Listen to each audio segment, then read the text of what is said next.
And now, broadcasting from deep behind enemy lines in the occupied territory of the Socialist Republic of California, your host, former California State Assemblyman and Governor candidate, Tim Donnelly. Hey, welcome back to the Radio Free California Network and the Tim Donnelly Show. I am your host, former California State Assemblyman and gubernatorial candidate. And we are joined today by celebrity co-host, actress Kelly Carlson. Kelly, welcome to the show. Hi, thank you for having me. She is live and in person here in the Radio Free California Network studios. And so how was the drive out? It was easy. It won't be on the way back. I know, I saw that. It already isn't. Yeah, did you run into any trouble on the 15 because they had that horrific fire last Friday? No trouble. The traffic going back into town was kind of somewhat gridlocked. And then there was a ladder in the middle of the freeway. Wow, there's always something. I mean, that's the major thoroughfare from LA Sure. to Vegas. And yesterday I had to go into Los Angeles, and when I first put it into my GPS, it said an hour and 20 or an hour and 30 minutes. And I thought, okay, this is great. I'm going to sail through the traffic. Then I stopped to get some gas and checked it again, and it was all red, and it said 2 hours and 35 minutes. And I had to go all the way out Main Street, out Phelan Road, and then come back in up 138 and come back into the 15 to essentially beat the traffic. Right. It's crazy. I don't know what's going on, but obviously the fires had a huge impact there. Mm-hmm. But, talking about fires, we talked almost all day yesterday, I think it was all day, about the Trumpinator. Yeah. Donald Trump is shaking things up in the presidential race. Gosh. And it doesn't matter who else gets in. And I believe today we have candidate number, is it 59 or 60 on the Republican side? We don't have a like 120. Yeah. Well, we had 57 as the number, one for each state if, you're Obama. Right, of course. But John Kasich got in today, and the media is all aflutter. Oh, the Democrats better watch out for John Kasich. He's the Democrats' worst nightmare. Whenever the media is telling you that they like your candidate more than the average American or the average, let's say, Republican, that's usually a bad sign. And of course, first of all, John Kasich is the governor of Ohio. And, anything that comes out of Ohio when you're from Michigan. Or Minnesota. Yeah. No, we're representing here. Yeah. And I went to U of M, Wolverine. And, of course, I only went for a year. But, I'm a Wolverine for life, right? Sure. And so I just can't vote for anyone from Ohio. I'm sorry. Right. Now, if you're excited about John Kasich, you're welcome to call in 323-746-TALK. But we had a great conversation yesterday trying to find out if the media had been successful in prying people away from Trump by ginning up all this business that somehow he's anti-veteran when in fact he's anti-John McCain. But we discovered in the Tim Donnelly audience, almost everyone listening is anti-John McCain. We couldn't find a single person who said that they had changed their minds dramatically. Now, we did have one caller, Randy from Las Vegas, who said, I like Trump, but I like Rand Paul more. And then he began to give us all these arguments for why he wanted Rand Paul. But every time he made an argument, and the Noskinator can confirm this, he kept realizing that he was defending the position of supporting Donald Trump. Sure. The Trumpinator. It's terrible that you actually can't talk in there in the production booth. You could push the button and say hello. You don't have to have a headset on. I'm here. I'm alive. I'm doing well.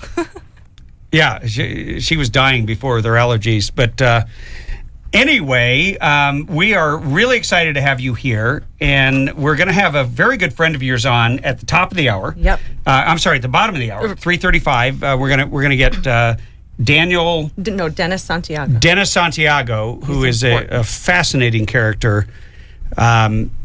almost like a living spy or something. I mean, Well, the guy's really involved in some he's heavy duty stuff. Well, he's probably done more for the country and the world than anybody will ever meet, but he's totally under the radar. And very humble.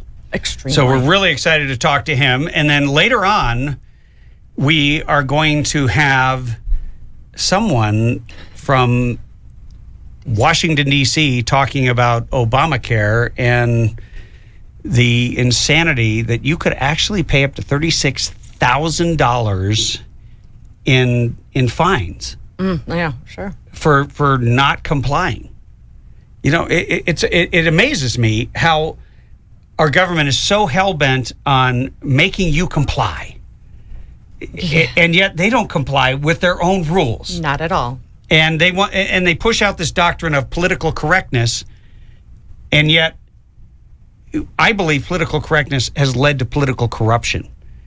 Because people won't speak the truth. And that's really why Donald Trump is shaking the earth, because he doesn't need a job, he doesn't need a paycheck, and he doesn't care whose house he burns down, Republican or Democrat. And nobody wants him in the building that wants to keep playing the game. And can I add something to Yeah, that? absolutely. He's in big business, right? Worldwide. He already deals with the players in all of the other countries. So, you know, while people go up the ranks in politics, they get to president per se, but then they have that whole other learning curve of foreign policy and doing business in other countries. He's been doing it for 30 years. Yeah, and I like his ideas. He says he says exactly what he would do in terms of policy, in terms of negotiations. He actually has a plan, and Well, he explained it to us. he did, Thoroughly. Yeah. Let's go to the phones real quick and pick up a call from James in Apple Valley. James, welcome to the Tim Donnelly Show. Thank you. I just wanted to say a few things. I worked hard and diligently for Prop 187 when we were going for that, and it was for nothing because Judge Felser, I think was her name, or Pfizer, blocked it in the courts. That was a dream that we were hoping would come true, but I was born in South Central Los Angeles, and I've watched this come to maturity over all these years, and I've seen how these people act and conduct themselves, and there were many good ones, because I'm half Irish and half Mexican.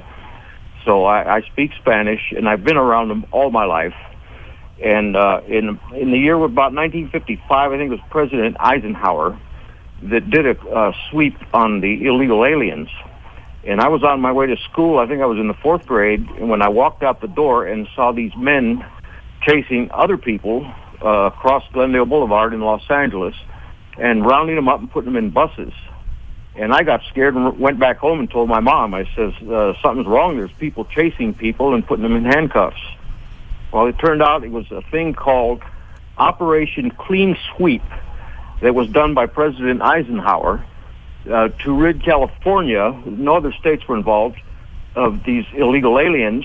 And they turned it around, the left turned it around, and they called it Operation Wetback. It was never called Operation Wetback. It was called Operation Clean Sweep. And they are changing our history as they go along.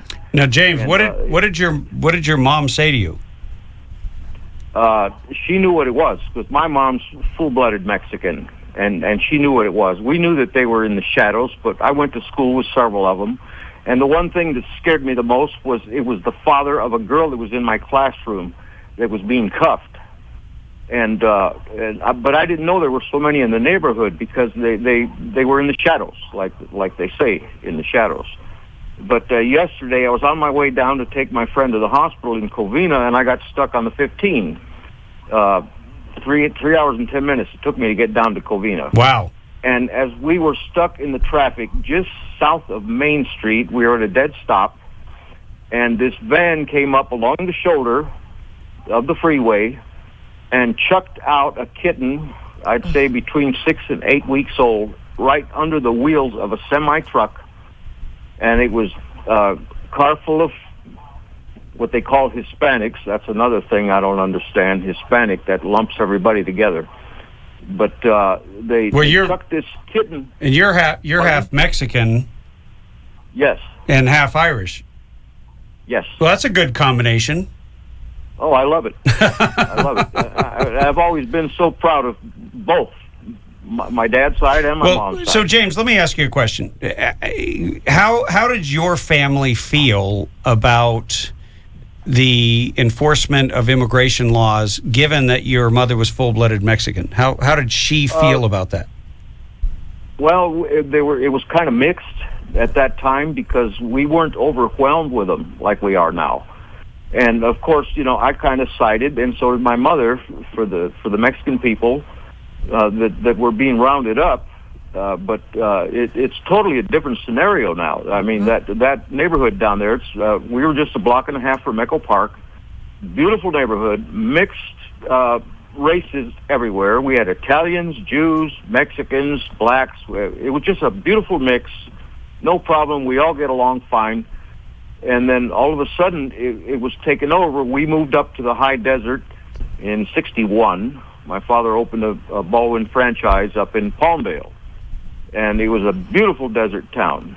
And little by little, they began to go up there. And now Palmdale is like a third world. These were beautiful places when I was a kid. But, I've been across this nation because I have a son in Chicago, and I'd go to visit him frequently. And each trip I would take, I would drive because I wanted to see what this country looked like. And I've been through about 37 states in total. And, so you just got 20 to go. Every state I've been in, they have taken over. Even when I went to South Dakota, this was 21 years ago, they were running all the hamburger joints and hotels and motels and everything in South Dakota. That was my first time there. And they were just everywhere I stopped. And they're not anymore just a thing in the state of California. They are in all 50 states. And there is huge James, influence that they have made over this country. We've got to take a break, but I want to ask you one question, and I just want a simple one-word answer. Who are you supporting for president? Donald Trump. Thank you for your call. You're welcome. Hey, we got to take a quick break here at the Tim Donnelly Show. 323-746-TALK if you want to weigh in on the conversation. We'll take more of your calls right after this break.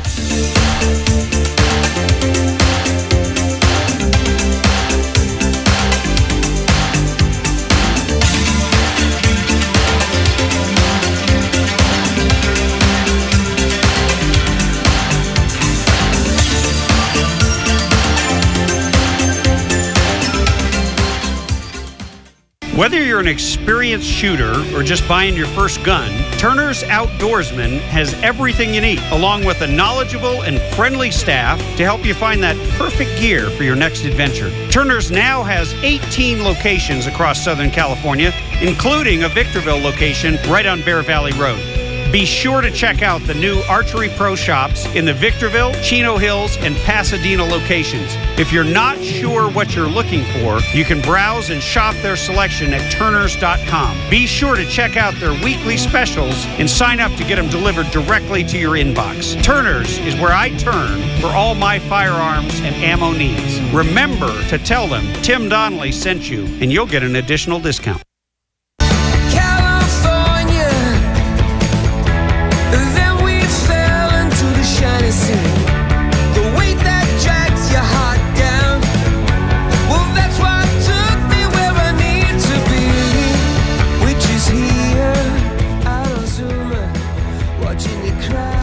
Hey, welcome back to the Radio Free California Network. I am your host, former California State Assemblyman and Governor candidate Tim Donnelly, and I am joined in studio, live and in person, actress Kelly Carlson, who you might know as Kimber Henry from Nip Tuck. And she was quite a troublemaker. Mm-hmm. And nothing has changed. Except for I don't sleep with thousands of men. Okay. In real life. Well, yeah, let's clarify that. Yeah. Let me move this a little closer to you. Thank you. Because you're trying to have a normal conversation. Of course. And we need to have a normal conversation with thousands of people. Of course. By the way, speaking of which, you recently got married. I did, yes. Congratulations. Thank you. And your husband is extraordinary, Dan, Yep. who he's a former Navy SEAL, correct? He still is. He's still a Navy SEAL. Wow. And Yeah. a tracker. Yeah, he's a serious guy. You do not want to get on the wrong side of Dan, okay? Because he's also a quiet guy, I've noticed. That's right. And the quiet ones you got to look out for because they're serious and they know their business. But it's we were talking before the break with James from Apple Valley, and he mentioned Prop 187. You were asking me during the break, what's Prop 187? Right. Well, that was a proposition that was designed to cut off incentives for people to come to the country illegally. Okay. As a matter of fact, federal law has always made it illegal for you to offer any incentives that would entice people to break the law and come into the country illegally and reward them. California has turned that into an art because what they did, administration has. they invalidated, it never even got a day in court. They literally negotiated with the judge and they never even gave it a hearing. So it was in the California Constitution because the people voted on it. And the politicians didn't like it because it interfered with their ability to grow. For the on the Republican side, they wanted to have cheap labor, and it was the Democrats that wanted to have cheap votes, and they wanted to continually erode the rule of law so they could build their power base. Sure, and circumvent the people. Yeah, and now we see it. I mean, illegal immigration has become a hot topic, and illegal immigration is not even the right word because you have immigration. That's where people come in, the legal process, and they go through all kinds of abuse. They pay money. We make absolutely certain that they're never going to become a burden, and then you have people who come in illegally, who are illegal aliens. That's the technical term that the Border Patrol uses because it is codified in federal code, and we believe in using accurate language here. And the bottom line is that now in 276 American cities, they've created sanctuaries for people who have not only come into the country illegally, but have committed additional crimes to where they're incarcerated, but the city or municipality like Los Angeles or San Francisco refuses to hand over that individual after they've been processed and faced whatever sentence they have for that charge for processing for deportation. Right. Because bottom line is everybody agrees that if you're going to come here illegally and then commit a crime, nobody wants you here. We got enough criminals. We got criminals that will commit all the crimes that they claim American criminals won't commit. Believe me, they'll commit them. And can I add something to this? Absolutely.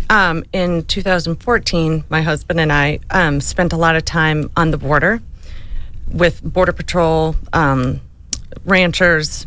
Sure, you went to Falfurrias, you told me. Yeah, Falfurrias, New Mexico. We went to Fletsy to see where the kids were, supposedly. And then we spent a lot of time in Nogales.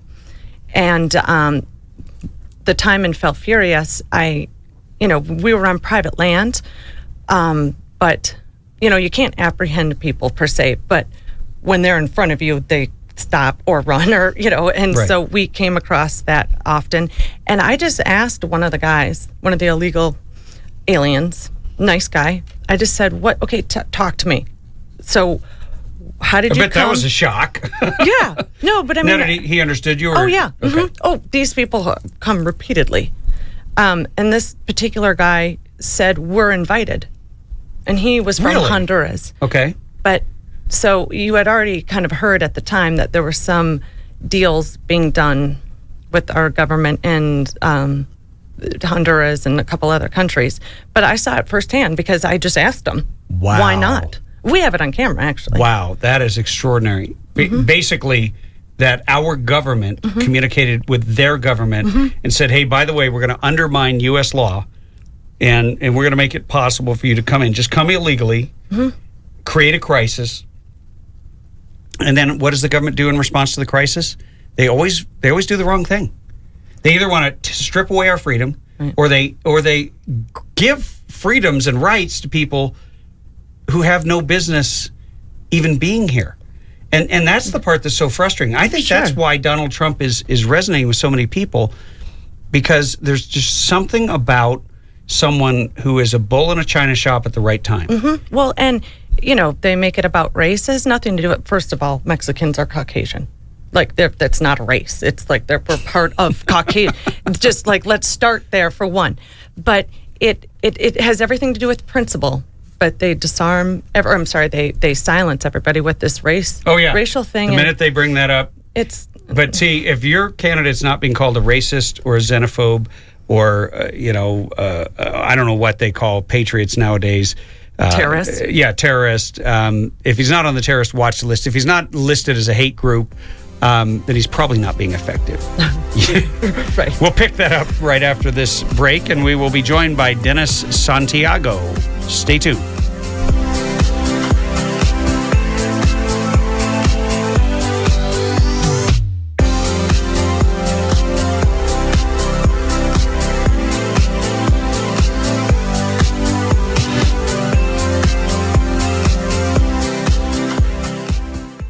If you've been listening long to the Tim Donnelly Show, you know that we talk constantly about defending freedom and about defending our natural inalienable rights. The Firearms Policy Coalition is a partner of the Tim Donnelly Show. But more than that, they're on the front lines every day in Sacramento and all across the state, in the courts, defending your Second Amendment right, that is a natural right that the government merely acknowledged in the Second Amendment. If you value your freedom, then you need to join Firearms Policy Coalition. Become a member. I'm a member, and I'm happy to support an organization that is doing such an incredible job. Go to joinfpc.org. The Tim Donnelly Show sent you. Or go to timdonnellyshow.com and click on the FPC link to make it easy. But whatever you do, join today. FPC.org.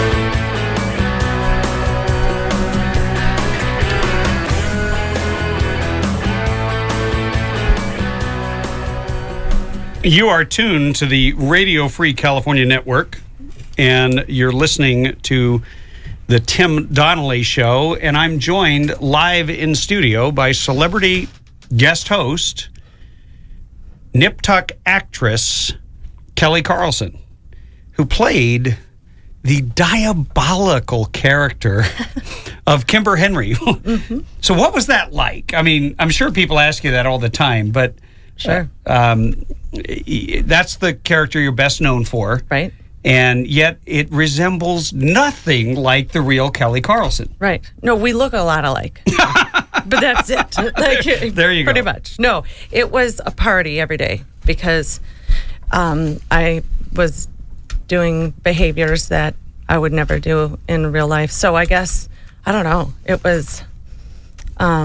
Actually, I learned a lot about human behavior, actually, playing a character as psychologically damaged as she was. Actually learned quite a bit, which is interesting. But it was always fun, doing...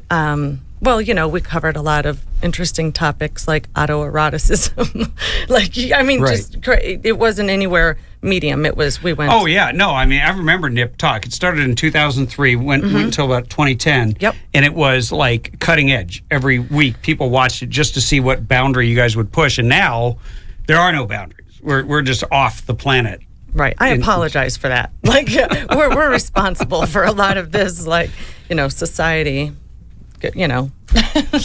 Well, you introduced me to a friend of yours, Dennis Santiago, who is an American strategist. He's a thinker, really looks at the national interest way beyond politics of the right or left, and perceives the human and mathematical implications of the U.S. and its role in ways that are so unique that his abilities are being tapped constantly by our government and by others who, would like to pick his brain. He presently serves as Managing Director of Research and Development at Total Bank Solutions, analyzing the implementation of the U.S. Dodd-Frank Act. Yeah, there's a job. I mean, geez, they write these laws and then nobody can figure out what they mean. And also is working on international bank accords known as Basel III to design future banking, finance products, and infrastructure to enable the U.S. economy to flourish as these regulations are implemented. So basically, your friend is a wickedly smart guy who is knowledgeable on a whole host of different topics. And we're going to bring Dennis Santiago on the line here. Dennis, welcome to the Tim Donnelly Show. Oh, hi. How you doing this afternoon? Nice to finally be on the air with you, and it was nice to meet you the other week, actually. Yeah, likewise. And I'm sorry I didn't get to sit at your guys' table and talk, and but it was very nice meeting you. And Kelly speaks very highly of you, and I see that you have written on a number of topics, and one of the ones that I think is really relevant and germane to what's going on today is I would love to know your thoughts on this whole deal that President Obama is negotiating with Iran, and what you think the implications would be if it goes through. Oh, well, yeah, it's kind of interesting because I think there was a quote from John Kerry today because he said because I think, was it the president of Iran basically reiterated that they will resist the U.S. at all costs, which is not surprising because they've been saying that for a long, long time. It's just like it goes in one ear and out the other when it comes to our negotiation policy. But so basically, if this deal goes through, and there's a very high likelihood that it will because of the way the process is working in this country, it could turn around, but because there is a deliberation for it. But if it goes through, what I essentially think is going to happen is we're going to reset the entire Middle East in a very different direction, in a direction that probably looks more like the Middle East looked before 1920. Okay, what do you mean by that? Because most of us don't know what the Middle East looked like. Well, back then, at the end of World War I, one of the things that happened was that the then big power in the Middle East, the Ottoman Empire, was taken apart. Which, what's left of the Ottoman Empire is essentially Turkey. So you had that whole thing came apart, and then you had the creation of these different states that came to be in the Middle East that were essentially designed by the British so that they kind of offset each other, and no single one of them could dominate the region. So you created places like Iraq, Iran, Saudi Arabia, several other peripheral countries, and they essentially held each other in check because they had equal power, about equal amounts of people, about equal amounts of internal power struggles. It was a very careful design. We took that design apart in 2003 when we went in and destabilized the region by taking down Iraq, and it's basically unhinged everything. What I think we're going to see in the aftermath of these negotiations is that where you're going to see Iran or Persia will begin to grow again. I think the Turkish influence in reaction to that will be that a miniature version of the Ottoman Empire will begin to grow again in the Middle East, and then you're going to see a whole bunch of little countries, little in terms of their population size, that have never really gotten along with each other, but they're in the way of Iran's aims to eventually make it all the way so that their influence extends to the western reaches of Africa, all the way out to Libya, and essentially creating a Moorish movement. Dennis, let me ask you a question. And that's what we're looking at. We're looking at a very different political and powered landscape over the next 10, 15 years. Let me ask you a question. Donald Trump stated, it sort of mirrors what you said, but he said it in much simpler language, that Iran and Iraq essentially balanced each other out because they were at war forever with each other. And they would move 10 feet in one direction, and that would be the gain for that year. And then they would move 10 feet back. And he was exaggerating a little bit with the 10 feet. But basically, they would take territory, and then they would lose that territory back. And it was a push and pull, and it sort of kept the region in check. Is that an accurate way of looking at it? Oh, yeah. That was very much the British design for keeping the Middle East stable after World War I. And it held up until 2003. Interesting. So in terms of if you were advising the president right now on what kind of a deal or what he should be doing, and I'm not, let's move on from President Obama, who's going to try to strike a bad deal, and hopefully the Senate kills it, or maybe it never happens because the Iranians are out there right now demonizing the United States and making it clear that they intend to continue to be a threat to us and to be our sworn enemy. But let's say that you have a President Donald Trump or Ted Cruz or Scott Walker or whoever makes it, anyone other than Hillary, right? Please. What would you advise them? I mean, how do you put this back together, or can you? It's, there's no such thing as something that cannot be put back together. The Middle East has been playing Humpty Dumpty for ever since before there was such a thing as Western civilization. And it's not going to go away. You can put it back together by doing a couple of things. One, you have to recognize that the Iranians have an agenda. They have had this agenda since about 1200 AD. And they've been dreaming about it for many, many, many centuries, right? And they kind of want to bring the world back to where it was when they started having this idea. Nothing's going to stop them from doing that. They're well positioned to make that happen. They've got forward positioning in places like Yemen, in Libya, places like that. They've got the money. They've got the desire, and they are slowly but surely building mercenary armies to make their agenda work. What we can do is we can make sure that they never bring all the pieces together. And to do that, as a foreign policy of the U.S., what we need to do is work with and influence the other countries in the region that are in the way of the Iranians achieving their goals to come together, which is a difficult but not impossible task, because you're talking about trying to get places like Israel and Saudi Arabia to align that they have a common enemy that's greater than themselves, and Egypt and the various Gulf states. They've had a lot of what are essentially personal differences over a long period of time. But here's the thing that's kind of interesting about that, and what I think makes the U.S. uniquely positioned to help in that region. There was, once upon a time, a country with 13 colonies that had people that didn't agree with each other for many petty reasons, and they found a way around it. Interesting. We are talking with Dennis Santiago, and we're going to take a quick break. Dennis, can you stay over with us? Sure. Okay.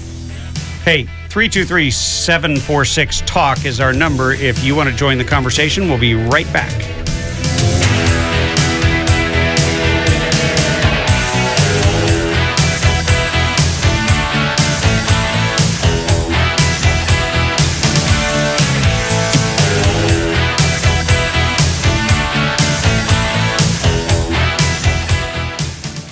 Hey, if you find yourself in my hometown of Twin Peaks, don't leave without stopping by the Grill at the Antlers Inn. It's right in the heart of Twin Peaks. They serve dinner every night. They're right there at Highway 189 and Bear Springs Road. They have the best steaks, the best sushi. No matter what you have, make sure you call ahead for a reservation. 909-336-2600. 909-336-2600. And tell them Tim Donnelly sent you.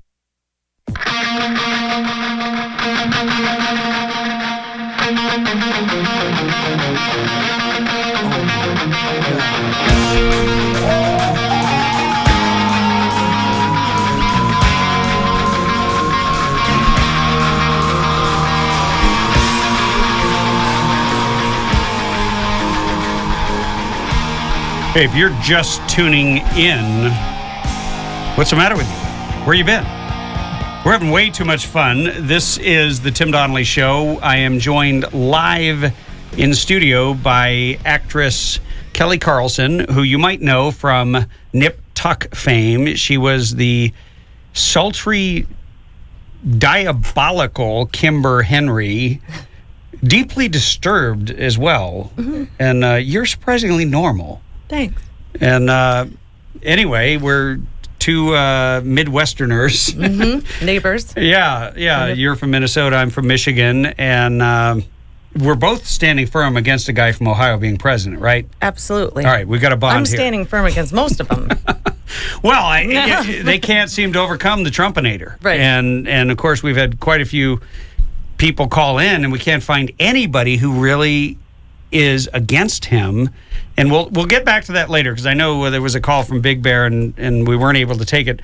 We will take your calls, after this next break. But look, Dennis Santiago is joining us, who is an expert in Middle East politics in a number of different things. Dennis, you were really delving really deep into a vision of what the world would look like if this Iran deal went through. And can you paint a simple picture with big fat crayons for us of what would happen in that region? Oh, yeah. I mean, in simple crayon pictures, you're going to see a Middle East living in fear of Iran. One, you're going to see a massive number of permanently displaced refugees. What do you mean by that? Well, look, you got all these guys that have been forced out of their homes now in Iraq and Syria. Okay, they've been forced into refugee camps. There are people moving into their areas. They're never going to go home. All right, never. It's like they've been cast out of their worlds, and where are they going to go? What are they going to do? They're permanently lost. So much worse than what ISIS is doing right now, because they're wreaking havoc across the Middle East. They're threatening Turkey. They're threatening anyone who is not a psychotic extremist Islamic jihadist. If you are not psychotic enough or insane enough for them, they kill you or behead you or rape your women, enslave your children. I mean, how could it be worse? Well, I mean, it can be worse in that the situation can become permanent if you make it so that the political alignment of the Middle East changes, and these people get to stay and keep their gains permanently. They're not going to let these guys back in. Hey, Dennis. Yeah, they're going to sit in camps for the rest of their lives.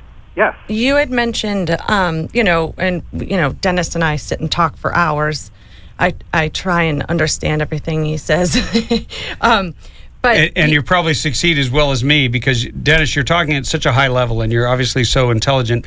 We're trying to bring it down to a level that we can both understand it. Yeah, but, Dennis, you know how you talk about the repercussions and the consequence of Iran maneuvering with the mass genocide that we would see take place, and essentially it's kind of our fault. I mean, it would be.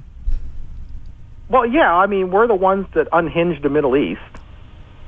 We had good intentions, but ultimately I don't think the Middle East is going to forget that the people that actually caused the destabilization of the Middle East flew the stars and stripes.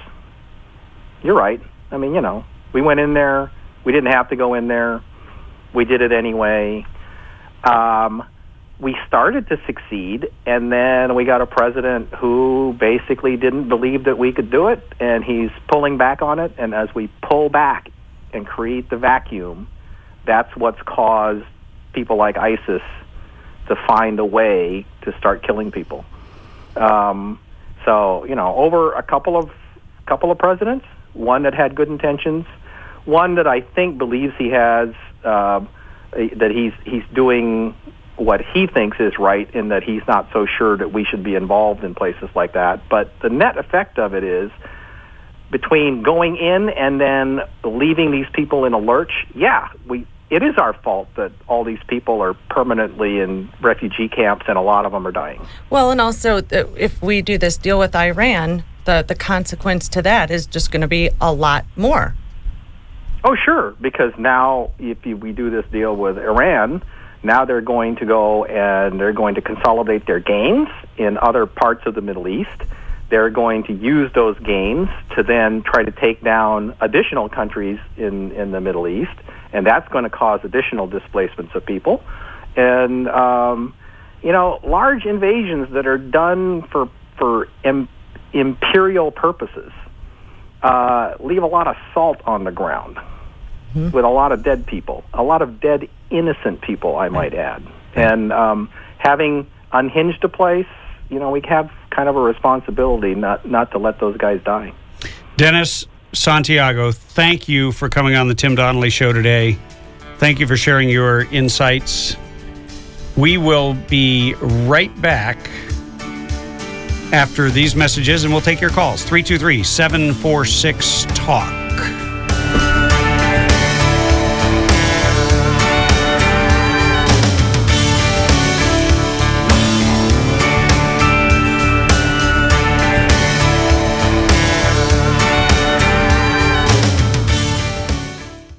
Don't you think it's about time you treat yourself or someone you love to something very special?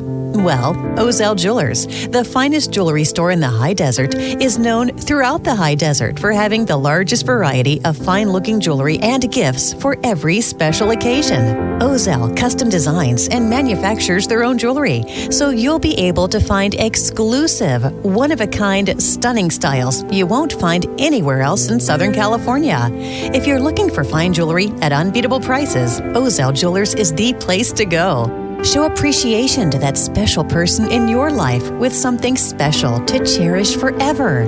Ozell Jewelers, voted best jewelers in the high desert by the Daily Press regularly for years. Ozell Jewelers has been putting smiles on high desert faces for over 30 years.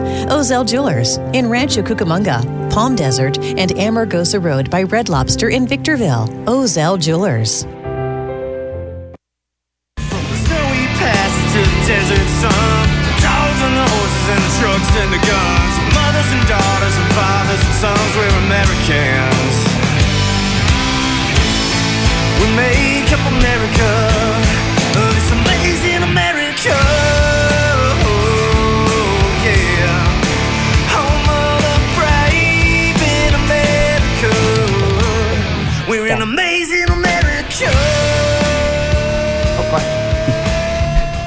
Hey, you are tuned to the Radio Free California Network, and that was one of our favorite bands of all time, who, by the way, has given us permission to play their pretty much any song they have in its entirety, which is highly unusual. Yeah, unlike Taylor Swift.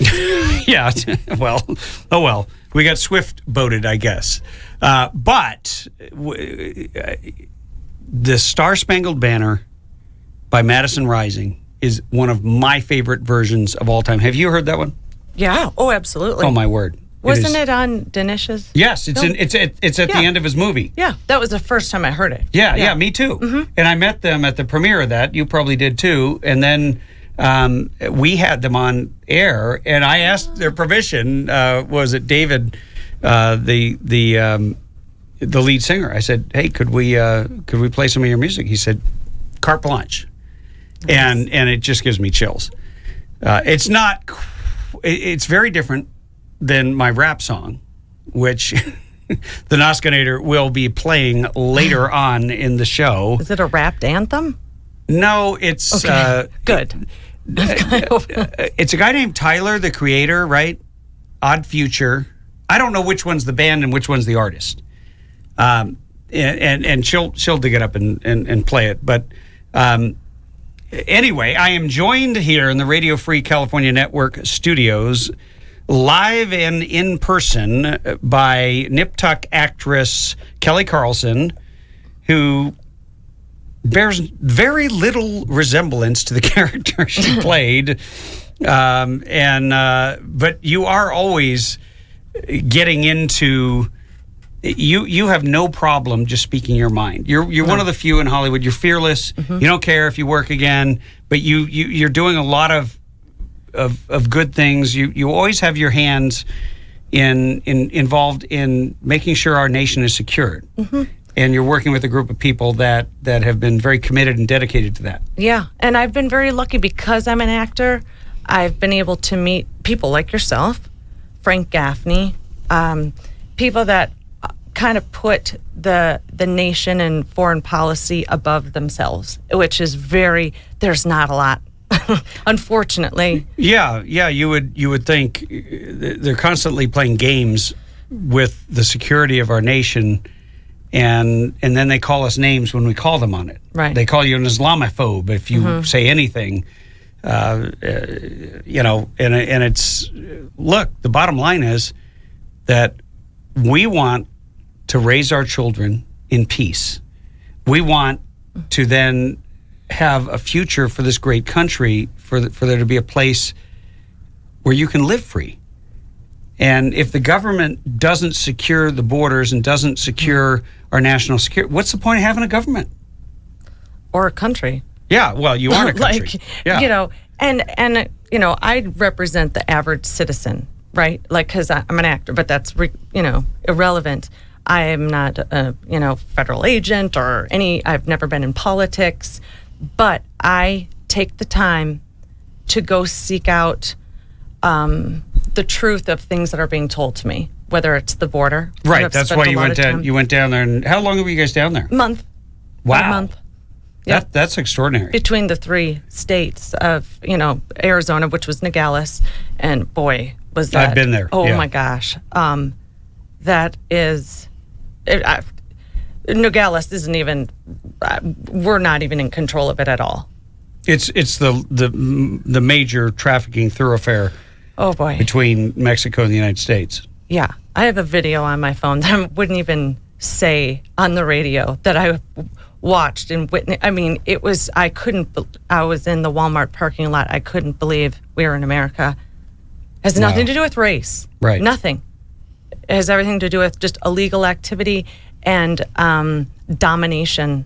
And intimidation. When one of the reasons I got involved with the Minuteman Project is I read this incredible story. I think it was in the New York Times or something about the absolute intimidation by the cartels of all the property owners, that you basically will let anyone traffic across your property, especially if they're carrying our dope. And if you give up any resistance, if you talk to the press, you will be either terrified or you will be killed. Oh, yeah. Or you will be raped and killed so that it will create terror in the rest of the community. Oh, yeah. Well, I spend time with a lot of ranchers, and their property is the southern border. I mean, we put a couple of our videos on Fox News, and all of them have been threatened. And we're being observed while we're there on these people's property. I mean, you're being observed by the cartel. You have the scouts. Oh yeah. Who are lookouts for the cartel. They're looking for any break in the pattern of the Border Patrol agents. Yeah. And they exploit that to the max. And they have better technology in many cases than we do. Well, and when we were there, it was during the time. And real quick, I want everybody to, if they can Google Zach Taylor Border Patrol. We made a video of him on YouTube, 27 years, border intelligence. He'll explain it all. Sounds like somebody should get on the show. Oh, absolutely. He will paint, he'll tell it to you straight. And we tried to condense it into a video that people can watch. And how long is it? 15 minutes. Oh, that's not bad. No, but spending the day with him, there's so much. I knew it was bad. I had no idea how deep it ran. Yeah. Do you think that's why it's striking such a nerve that Trump has exposed a raw nerve that so many people want to cover up and hide? And he's said, hey, we've got a problem. We're getting the raw end of the deal. This isn't right. And I believe somebody ought to stand up for America. Well, the thing What's wrong with that? There's nothing. But if you talk to any of the homeowners, They're like 10 years ago, we used to bring people in our house, shower them, give them food. They were good people. Yeah. But this is an industry run by the cartel now. Not anybody can just cross the border. Well, and let's be clear. There are people who want a better life. Yeah, absolutely. But by wanting and needing a better life and having nothing really to offer, they wind up being trafficked by the cartels because they can't afford the price of passage. Right. So they either agree to carry drugs. Right. So now they are a criminal as they walk into the United States. Now they might be doing it for the right reasons, and you might say, well, it's understandable, but that's what they're doing. And then secondly, a lot of them get sold into indentured servitude. Absolutely. And then not only do they have to deal with the cartels, but then, and it's probably cartel controlled, they wind up renting a house, and there's 50 people living in the house, and they're paying an exorbitant amount of money, like $400 or $500. Right. So a huge portion of their wages are going to people who are extorting them, essentially. Absolutely. By saying, hey, I won't report you, but I'm going to let you live here. I'm going to give you a ride to work, and we're going to provide food, but you're basically a slave, and you live here in this little modern-day plantation, and... Well, and some people don't even have the choice. It's not even like they want to come here. A lot of children are kidnapped. We can talk about the organ transplants. I mean, that's their second industry. Huge. That people have no idea that the people that are coming across, it's not what it was 10, 15 years ago. They're in great peril just crossing. It's not like you can just walk across this demarcation on a map somewhere and all of a sudden life changes for you. They are in danger because also they will threaten members of their family back home. Yes. Say, look, if you don't do everything we say, we're going to kill every member of your family, and then we'll kill you later on. Right. And the women, have you ever heard of the rape trees? I've seen them. Of course, you have. So it's so unbelievably inhumane. And then for us here saying, it's a racial thing. No, it's a human rights thing. Well, allowing this to happen, I believe, is one of the greatest moral. I'm struggling for the right word. Right. But it is an evil of unspeakable proportion that is happening right under our noses. It is not even opposed by either side because they're both getting something out of it, so they look the other way. Right. These people are tortured. And I've spent time on the border to make that cross. When they were saying all these children were coming across, first of all, there's no way in the world. I mean, the adults. When we were in Falfurrias, their property, they had 250 dead bodies thus far. Oh my word! And those are adults, and they showed me pictures. I mean, these people are outspoken, but it is. That's why I go down there because I don't trust what's being told to me. I want to see it. You don't trust the government? It's sad because you know what? You are at the right place. But we're going to take a quick break, and we've had somebody on hold for a while. We'll pick up your call right after these short messages. Tim Donnelly Show continues. Don't touch that dial.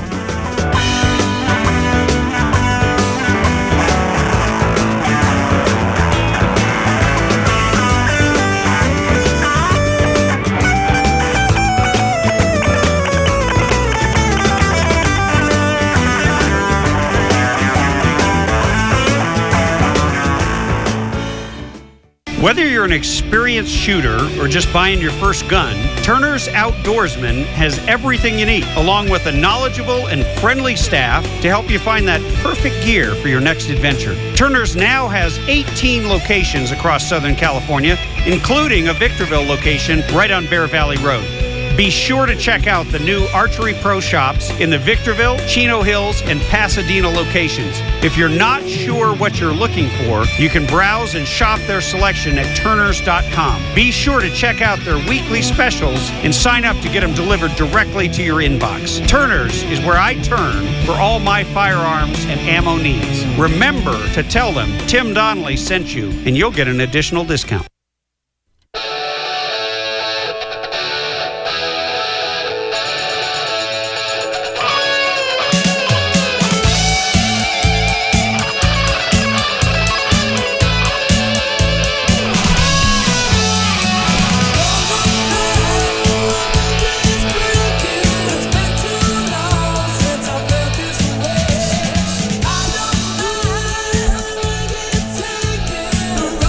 You're listening to the Radio Free California Network. I am your host, former California State Assemblyman and gubernatorial candidate. I just like mixing governor and gubernatorial. I've never liked that word, gubernatorial. I mean, doesn't it sound really elitist? Well, no, it's not an attractive word. It sounds like phlegm. Or something, right? Well, I never made it to actually being the phlegm for the Republican Party. However, we are joined live and in studio with actress and comedian Kelly Carlson. You might know her as Kimber Henry from the epic television series. It was on FX, right? Nip Tuck. If you'll admit you actually watched it. It was groundbreaking television at the time. It was whoa. We have a fan in the production booth. You finally someone that the Noskinator can relate to. So you watched that. Oh yeah. We can't hear you. You have to push the button. I know, but then I can't hear anything back. That's okay. You'll just have to open the door and listen, but that's in her. Oh, and by the way, it was the very first time with you being here that she ever let me touch the control board. I mean, it's so clean. Everything's perfect. It's all labeled. And she finally let me touch the button to turn on my own microphone. I could tell because you didn't know where the button was that said on.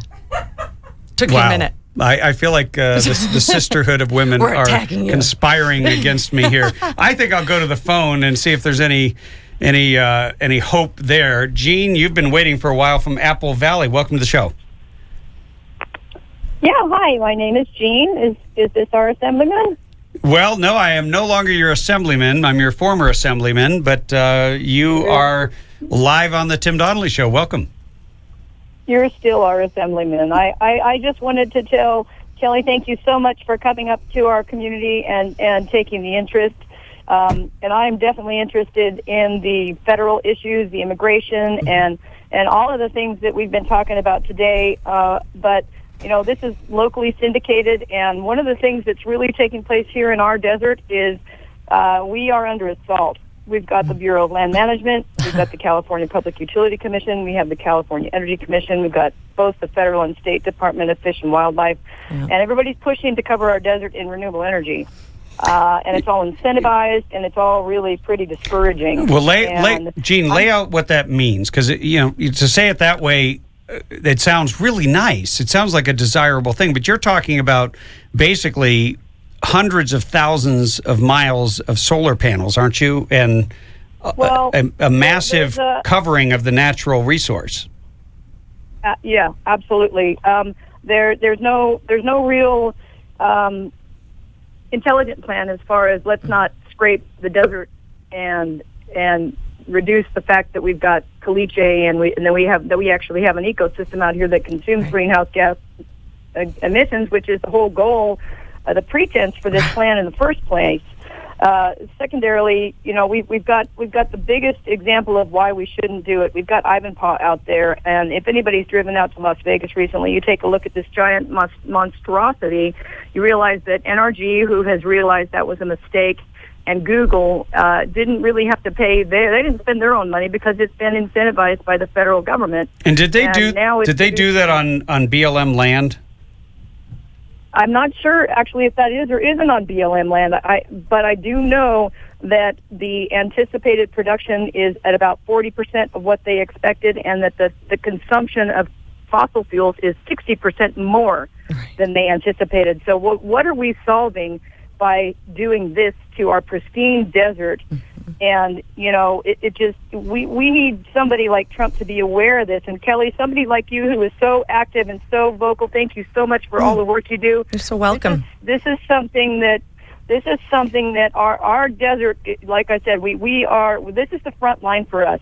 Our communities will not be able to survive, and our economies will be permanently impacted if these types of projects are permitted, and they're being pushed at a very fast pace from our Democratic government right now. Everybody says, "Hurry up and get these projects through before Obama's out of office." Right, and they basically want to override any local opposition. They see the desert as a throwaway area. They don't understand how we feel about it and how we utilize it and enjoy it. not only its natural beauty, but its natural resource, and it's a source of commerce. Because when you have people that are off-roading, when you have people who are out shooting and doing all these other things and enjoying the natural resource, they're buying stuff. They're buying fuel. They're buying food. They're going to restaurants, hotels, everything, and it's a big part of the economy here. Well, and how about just like a place to retreat to and get away? I love going to wide the open desert. skies. Yes. and It's you know, healing. where else can you go in the world and you look out and there's no light pollution? And Right. you're absolutely right, Tim. There is a significant amount of economy that's generated. People come from Japan, Germany, all over Europe to come travel Route 66. Route 66 is the mother road, and The mother road. I like no that. Comprehension. Well, there's no comprehension from people that are looking at this. They pick out a Google Earth map location, and then they look at the demographics and they say, oh yeah, there's a lot of welfare recipients there, not a whole lot of home ownership. Even though that's just a cross section of what's out here, we all know that. But they put us into that demographic, and they put us on their radar, and now we're disposable. Well, it's no different really than when you look at the San Francisco Bay and the Silicon Valley, who draw all of their water from the Hetch Hetchy project, and they want to control that. They want to dam that up, but they want to take down all the other dams. It's like, don't look in my backyard. I like my own hypocrisy, but let us fix everybody else. And the bottom line is they don't want to live with the consequences. They don't want these massive solar fields to be built in their backyard. No, they don't. I'm on the cusp. I'm right between Lucerne Valley and Apple Valley, and we're in the middle of a drought. There were two projects that have been built that were just atrocities. They're over 200 acres, and if you both watch the news, I'm certain you remember back about probably 8 to 10 months ago when that major pipeline broke at the UCLA campus, and how that was splashed across the news on how much water was spilt. And oh my God, this is atrocious! And look at all of these underground parking lots that are filled, and then if you come to do the calculation, you realize the equivalent, if not more, has been spilt on just two projects, two out of 22 million projects that they want to do in one little location in the desert where we're already in a drought. Gene, I'm going to have to let you go, but I want to ask you one question before you go. It's a very serious question. Have you ever watched Nip Tuck? No, but you know what? I'm sure she was wonderful. But my other question is, I will vote for Trump. Yeah. Well, you thought, you've been listening, so you knew I was going to ask you that. Well, thank you for beating me to the punch. Thank you for your call. Thank you, Jane. Thank you. All right. Hey, we will be right back after this. I've got celebrity co-hosts, Kelly Carlson, actress Nip Tuck, taking your questions, 323-746-TALK on just about anything.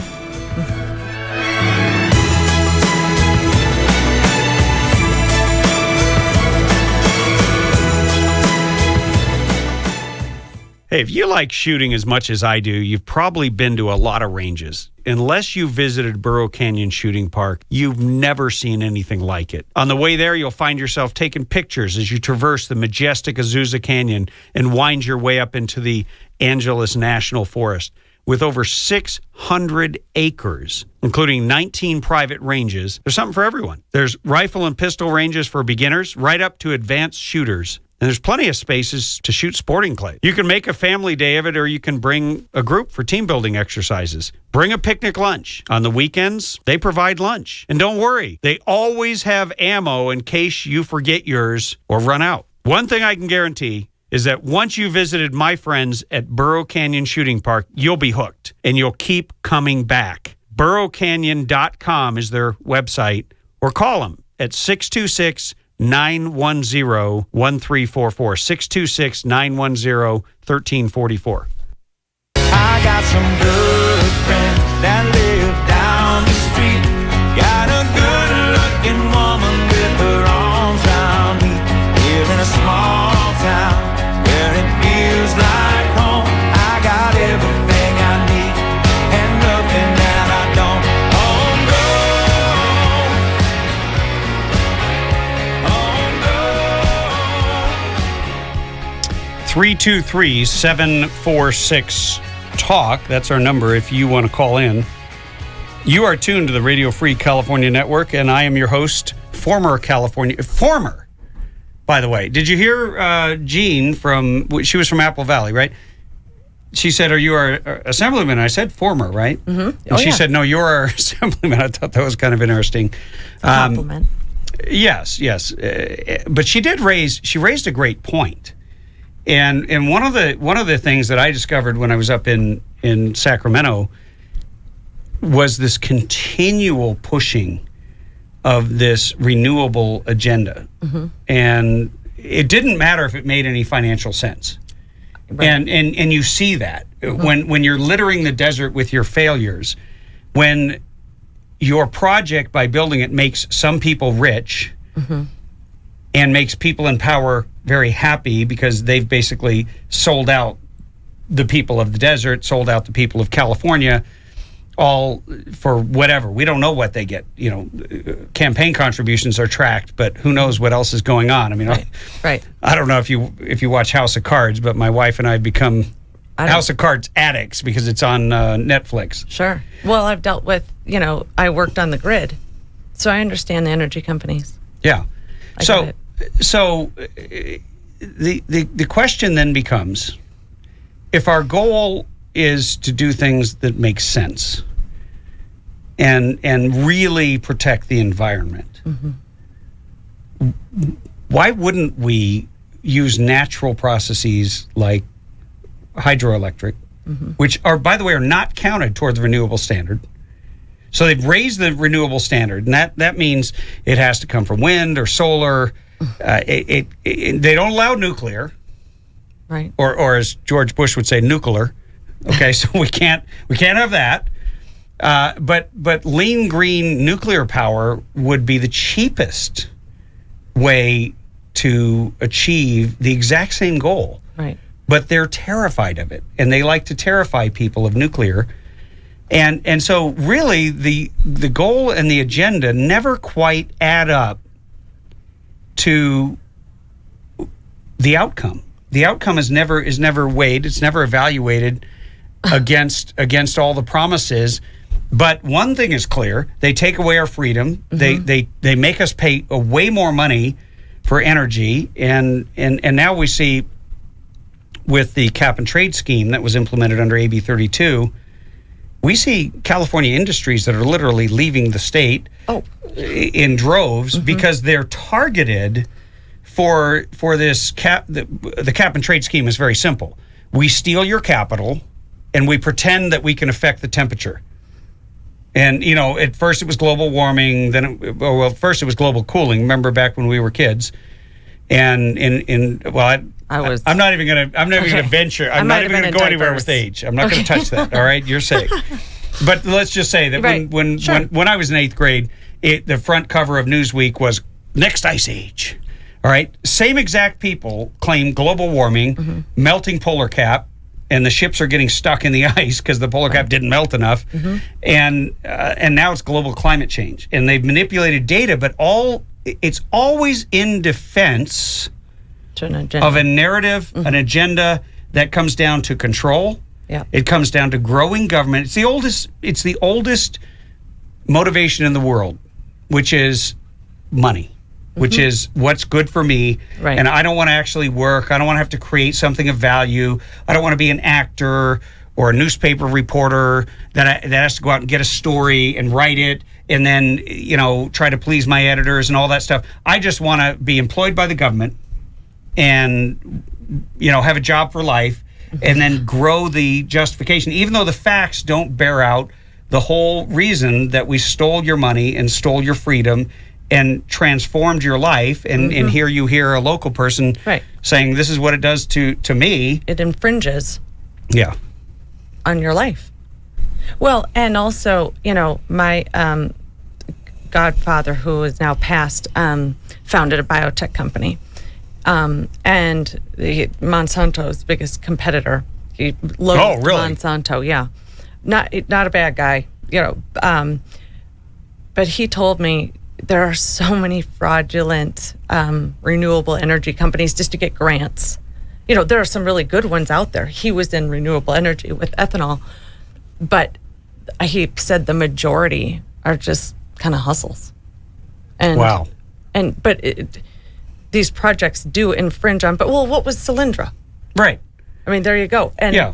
What was that, like a friend, backdoor deal? But look at what they're doing in California, and this came from Dick Morris. Dick Morris put out about a 4.5-minute video that blew my mind, because I hadn't connected all the dots yet. I was up there and I was asking a lot of questions, and he tracked the money that was coming from the cap and trade scheme. So you're confiscating billions of dollars, several $1 billion in capital, and some of it was siphoned off to the high-speed rail in the name of so-called, and the number reducing was global, totally false. yeah, right. So you got that scam getting subsidized, but then the money is funneled through a secret corporation that's out of state, and it is not subject to the Brown Act.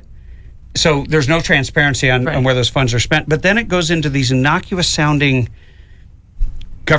quasi-government bureaucracies and nonprofits that then wind up at the door of a farmer, and they're there to buy the farm. Now, the farmer's distressed, but they don't tell him, hey, you're distressed because of the policies in the way that we've managed natural resources such as water. Here you have farmers who've paid for their allocation of water. They get completely cut off. You have a government that, in the name of an emergency, completely turned upside down the entire understanding and agreement of rights. We're not talking about opinions. We're not talking about, hey, you're a customer. We're talking about literally you have water rights. That for 150 years were honored, and now with the stroke of a pen, Jerry Brown was able to not only break those promises, but in addition, he's letting tons of water go out for the fish because he's afraid of the federal government, or he's in agreement with the federal government that's letting rivers run at full flow. So, like when we have the rains we've had in the last couple of days, they are not capturing all this water. They haven't built the dams in the right places because they never finished them. We've got this surplus. But the bottom line is that when they come to that distressed farmer, they buy his farm at a reduced rate with this money, and then they sell the water rights to a municipality like Los Angeles, and then they tell the public that this is public land, but the only one who's not allowed on it is the public. Because it's now a preserve for wildlife. And then you find out that there was a document years ago called Agenda 21 that laid out this exact implementation, and it's being bought into and put into place at the state level, at the municipal level, and in the end, you have people being driven out of rural areas. And I think this latest thing that they were talking about here in the desert, part of it is, hey, we really don't want you to live there. We want you to live in stack and pack housing in the dense urban areas where everybody's miserable. They displace people.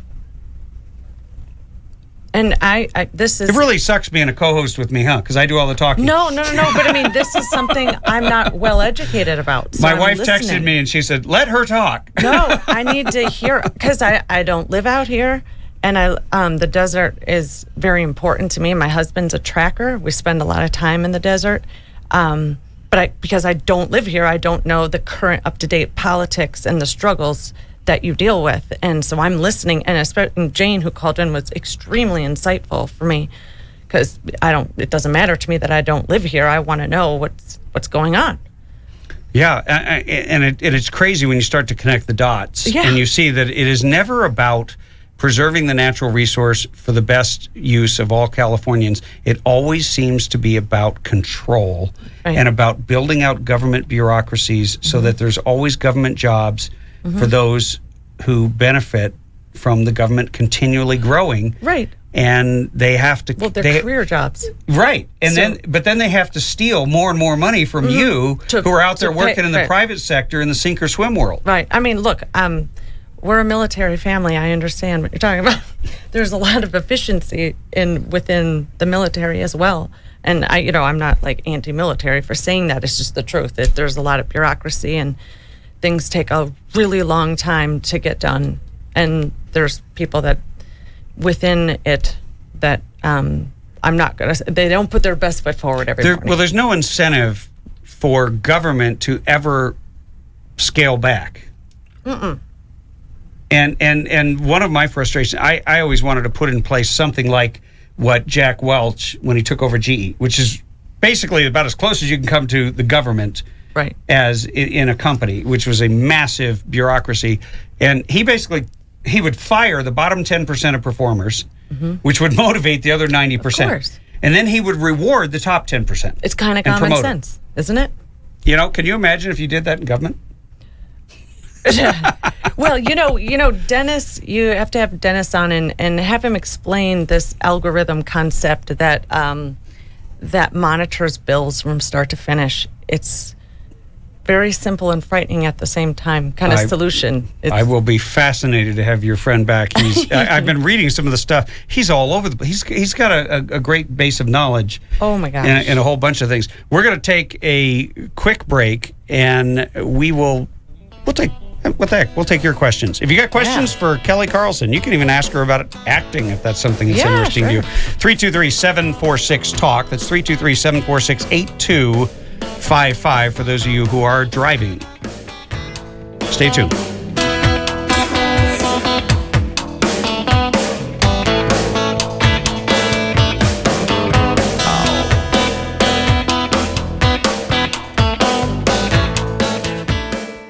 Hey, if you find yourself in my hometown of Twin Peaks, don't leave without stopping by the Grill at the Antlers Inn. It's right in the heart of Twin Peaks. They serve dinner every night. They're right there at Highway 189 and Bear Springs Road. They have the best steaks, the best sushi. No matter what you have, make sure you call ahead for a reservation. 909-336-2600. 909-336-2600. And tell them Tim Donnelly sent you.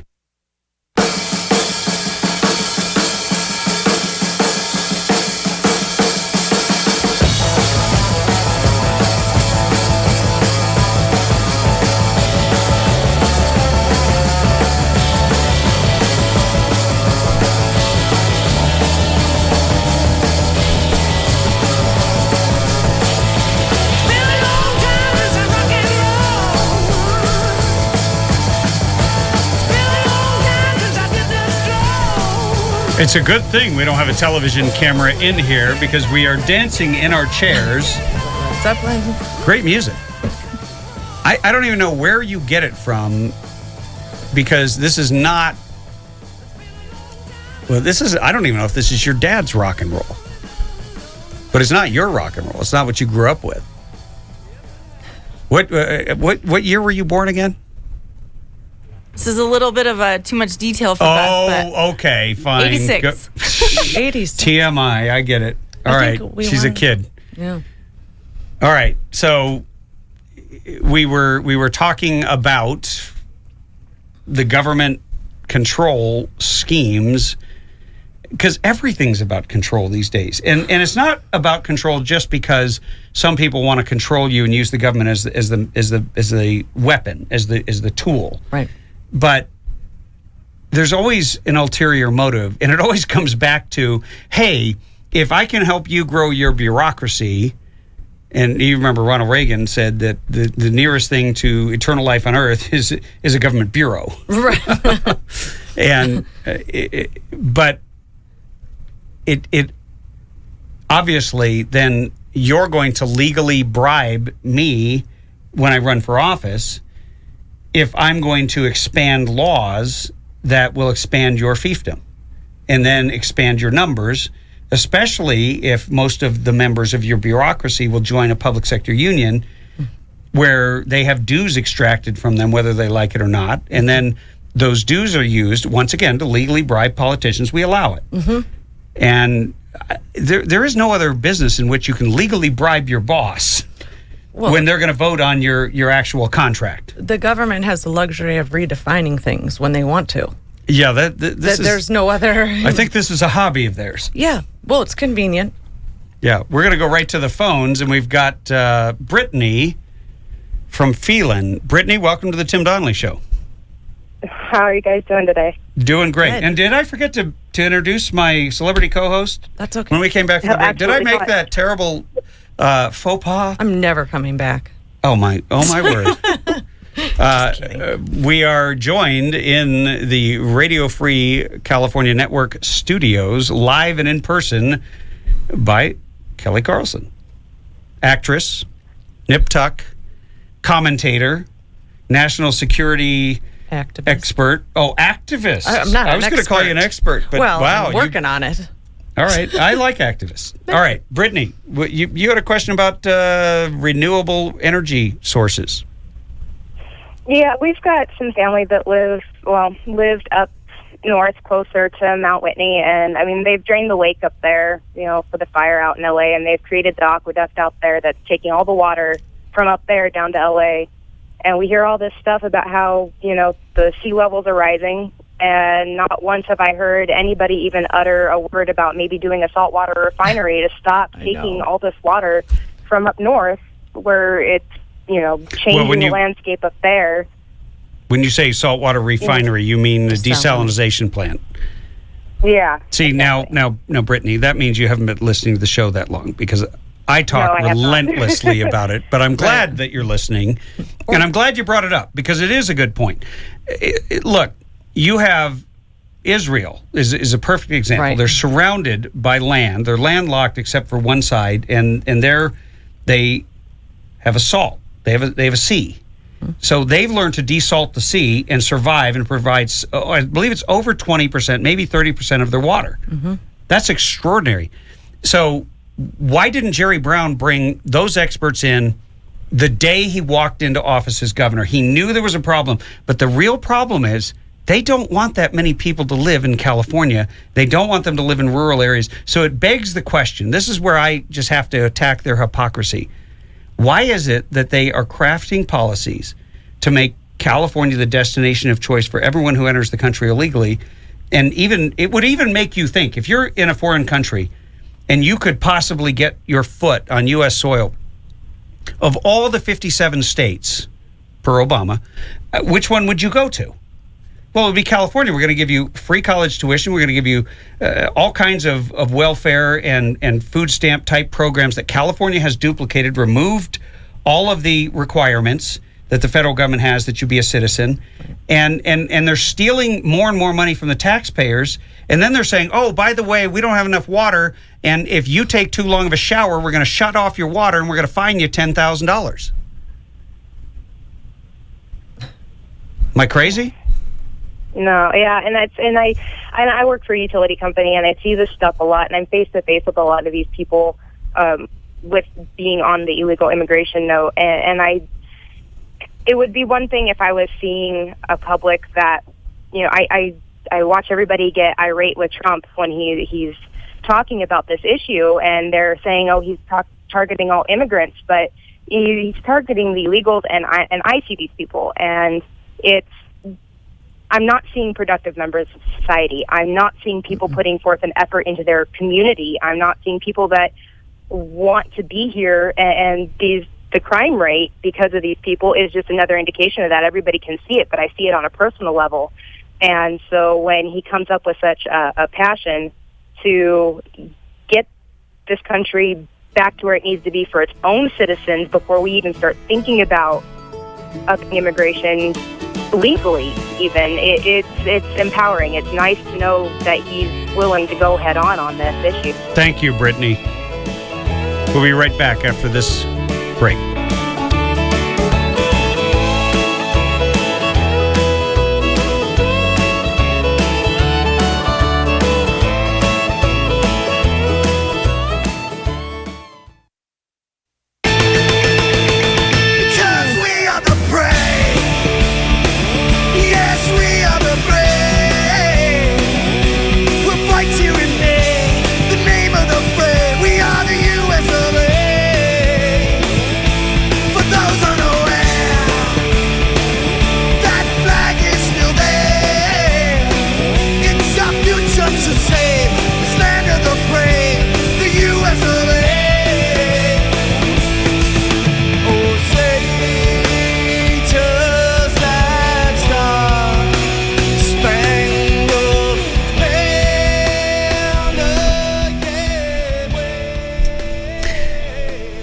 Sorry, Kelly, but you're going to have to go home. And we're just going to play Madison Rising music for the rest of the show. It was really nice having you here. I don't blame you. Doesn't that give you the chills? Yeah. I mean, that is some incredible. Just I don't know what they did. It's like they put the American spirit into that song, and it just it gets me fired up every time. We are the Radio Free California Network, and I'm your host, former California State Assemblyman and gubernatorial candidate Tim Donnelly, joined live in studio with actress Kelly Carlson of Nip Tuck fame, and we've been talking about a whole lot of different topics. We've been taking your calls, and it looks like we still have Brittany. Is she still on there? No. I wanted to say something to Brittany. Well, let me see if she's still here. No, it looks like we have a call from the 202 area code. Oh, that's our guest. Yeah. We're having so much fun. I forgot we were having a guest, and so we'll get to. Yeah, there was this story about Obamacare that I thought was very interesting. That the fines could be upward of $36,000 per person, and that really caught my attention because whenever we talk about Obamacare, I mean you're really talking about small business, and you're talking about business owners that are the job creators. They're not the massive monolithic global corporations. They are smaller and mid-sized corporations or companies that create 85% of the new jobs. If we're going to have an economic recovery, we need them. We need them. And we need them on board. Mm-hmm. So, I don't even understand Obamacare. Every day it changes. I mean, I get it, but I don't. Well, we are going to bring on an expert. We're going to bring on Joel White. Joel, welcome to the Tim Donnelly Show. Tim, thanks for having me. I appreciate it. I'm glad to have you. And you say it ain't so. $36,000. That sounds outrageous. It sounds like somebody made it up. It's really hard to believe, but it's sadly true. And it just started on July 1, and basically small businesses get hit every day $100 for every employee. And so, nearing the end of the month here, we're racking up some pretty significant penalties for these small businesses who can't even afford to provide health coverage, much less pay the fines that the IRS is putting on their backs just for offering a little bit of assistance. Wow. And Joel, you are the president of the Council for Affordable Health Coverage in Washington, D.C., and you kind of broke this story and talk to us about why this isn't being addressed at the congressional level. I thought the Republicans were in charge, and they were going to.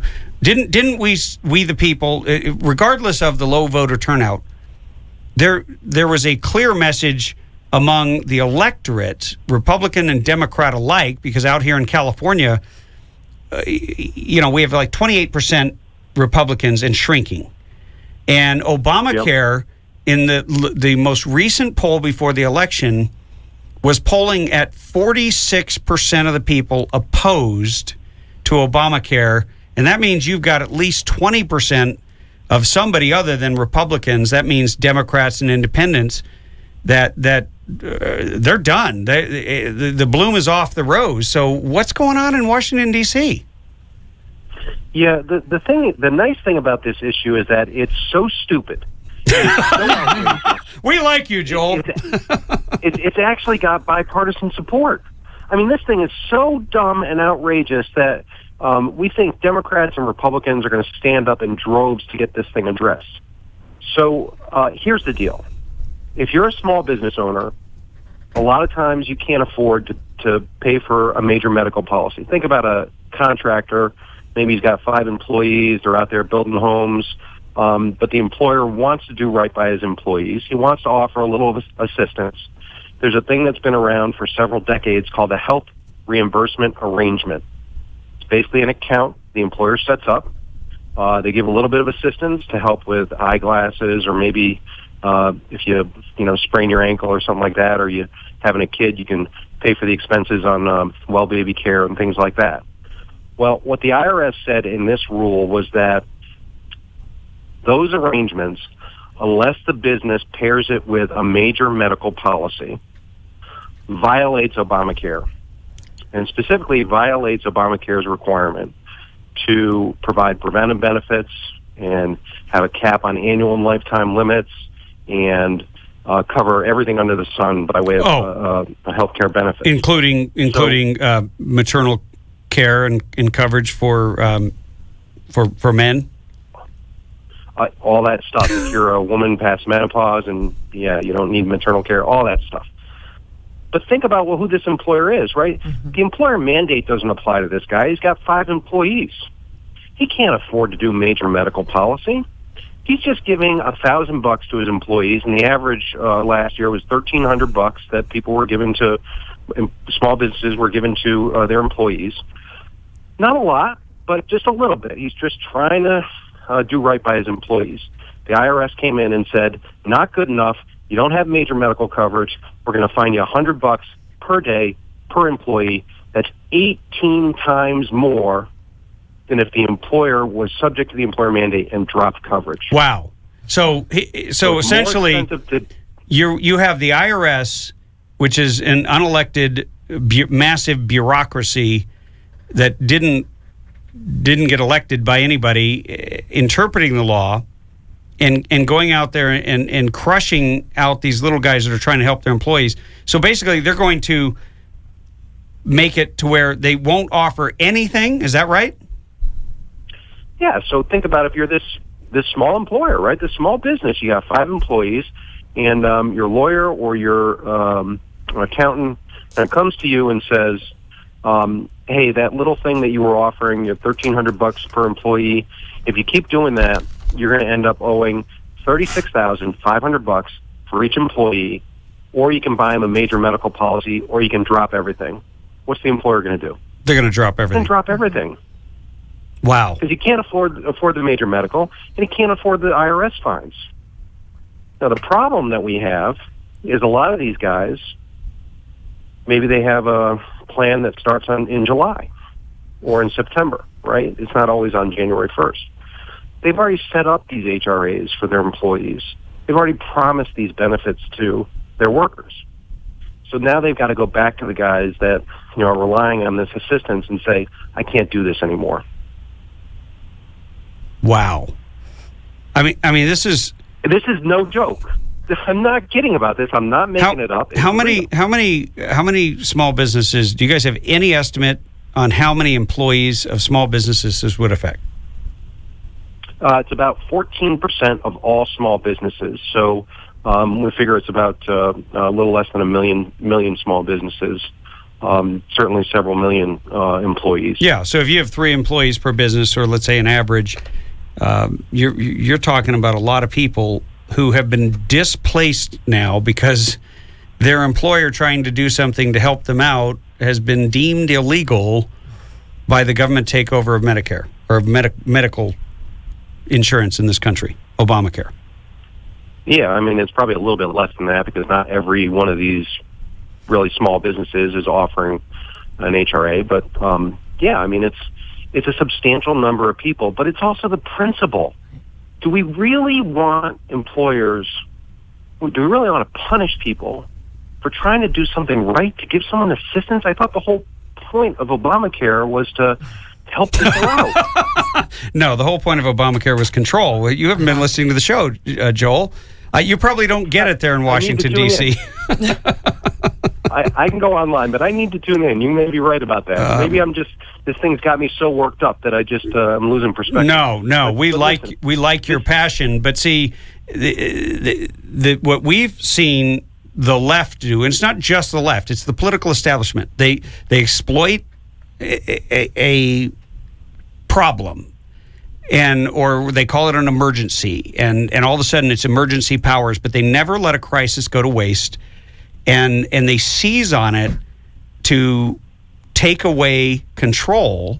And this is exactly what they're doing with the small business owner. He's trying to do the right thing, And the government program, it now crushes him and crushes those people into compliance with Obamacare.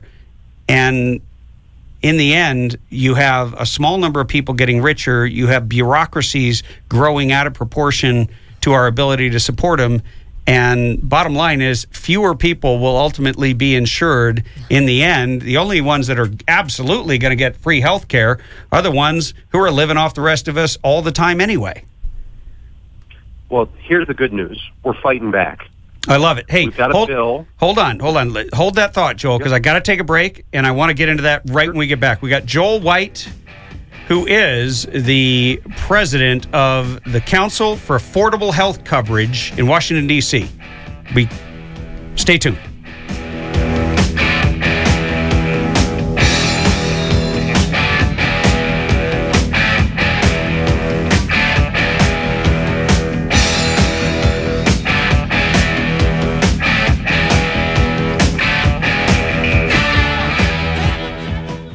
Whether you're an experienced shooter or just buying your first gun, Turner's Outdoorsman has everything you need, along with a knowledgeable and friendly staff to help you find that perfect gear for your next adventure. Turner's now has 18 locations across Southern California, including a Victorville location right on Bear Valley Road. Be sure to check out the new Archery Pro shops in the Victorville, Chino Hills, and Pasadena locations. If you're not sure what you're looking for, you can browse and shop their selection at turners.com. Be sure to check out their weekly specials and sign up to get them delivered directly to your inbox. Turner's is where I turn for all my firearms and ammo needs. Remember to tell them Tim Donnelly sent you, and you'll get an additional discount.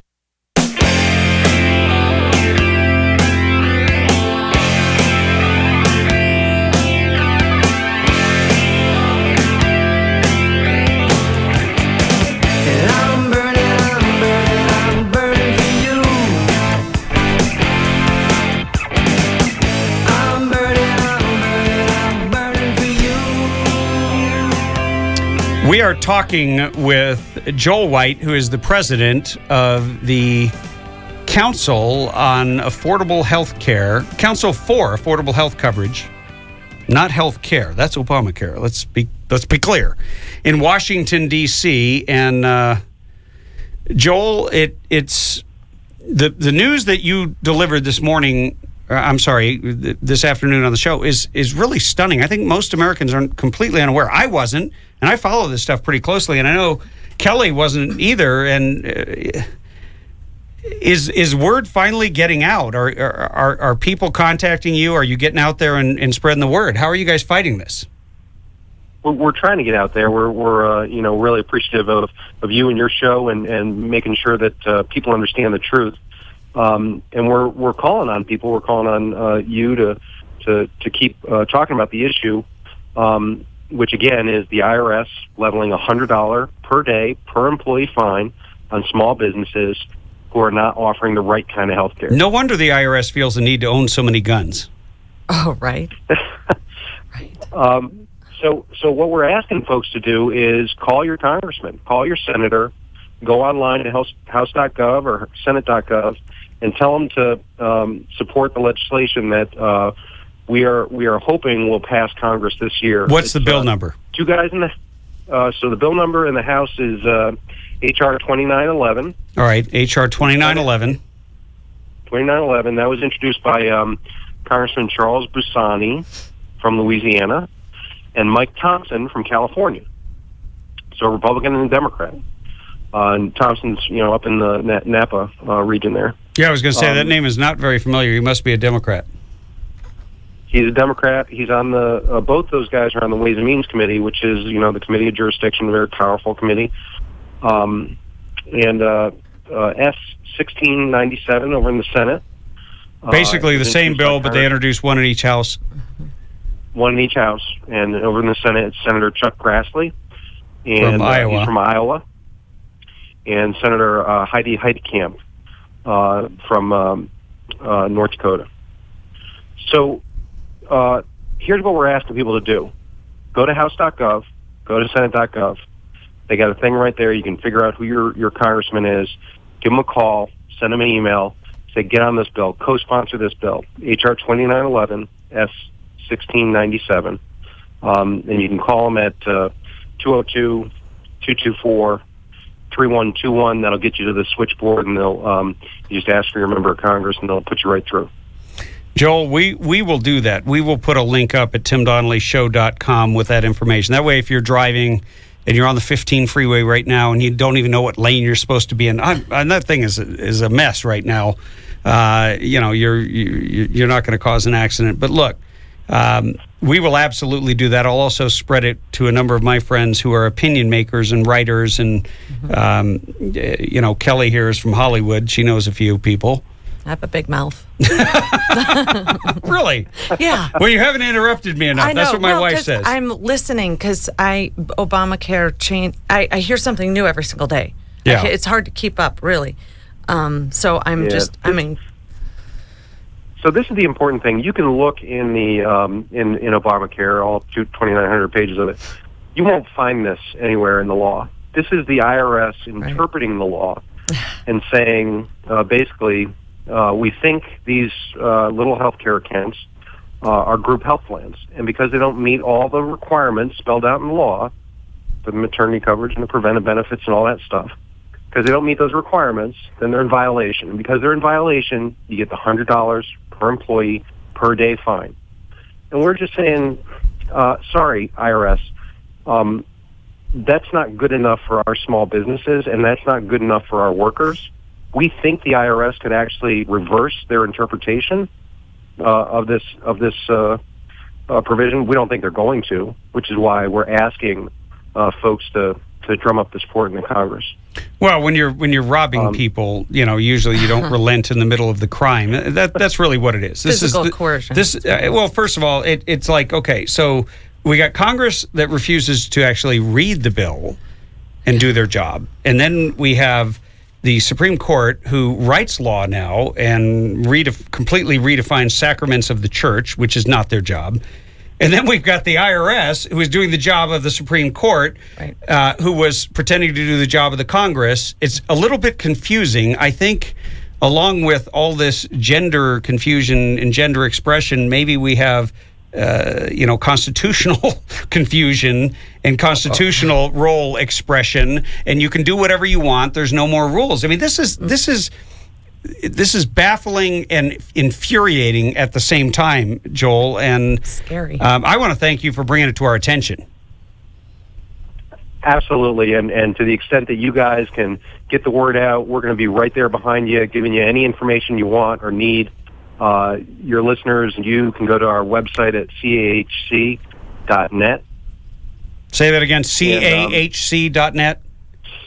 cahc.net. And please, write or call your member of Congress. The number again is 202-224-3121. Well, we will put all of that information up at timdonnellyshow.com. Joel White, president of the Council for Affordable Healthcare, Washington, D.C. Thanks for joining the Tim Donnelly Show today. Thanks, Tim. I appreciate it. Hey, great having you on. This stuff is... Wow. It's like a task force. Like it's physical coercion. Like it's unbelievable. And what's scarier than the IRS in a way? I mean, here's my part about mentioning the guns, because when Obamacare came out, they said they needed to enforce it, and they can own ammunition that the average Joe can't buy. Well, why is that? I understand when the military needs to own all the offensive weapons they need to use on battlefields, but posse comitatus keeps them from operating here. Right. Except, I guess, when Jade Helm 15 comes to town. But in terms of the need to be an armed militia against the people, or an armed, army, you've got a bureaucratic army that is what they're going to force us to comply. Really? You know what? I haven't signed up for Obamacare. I refuse to sign up for Obamacare. They can go pound sand. I'm a free American, and the government cannot compel me to buy any product. And if they want to try to find me, good luck. And you know what else? I could be wrong, but I think, isn't it true that there's only 2 times a year you can enroll? And if you don't, you get fined. Of course. It's the government. That's what they do. Let's look at the big picture here. That's what they do. Hey, 323-746-TALK if you want to join the conversation. Kelly Carlson, actress, Nip Tuck. More coming up after the break.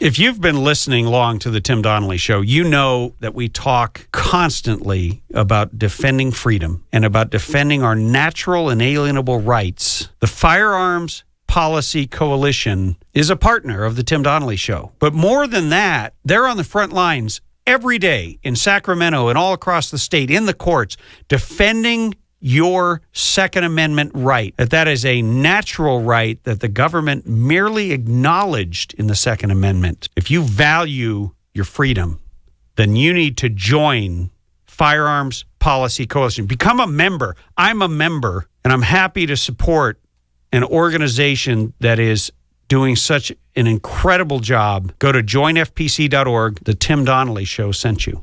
Or go to timdonnellyshow.com and click on the FPC link to make it easy. But whatever you do, join today. FPC.org.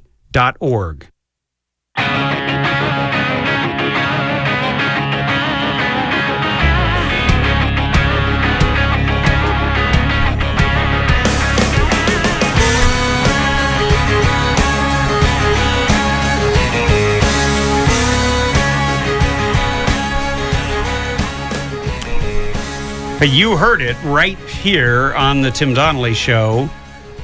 You got a small business?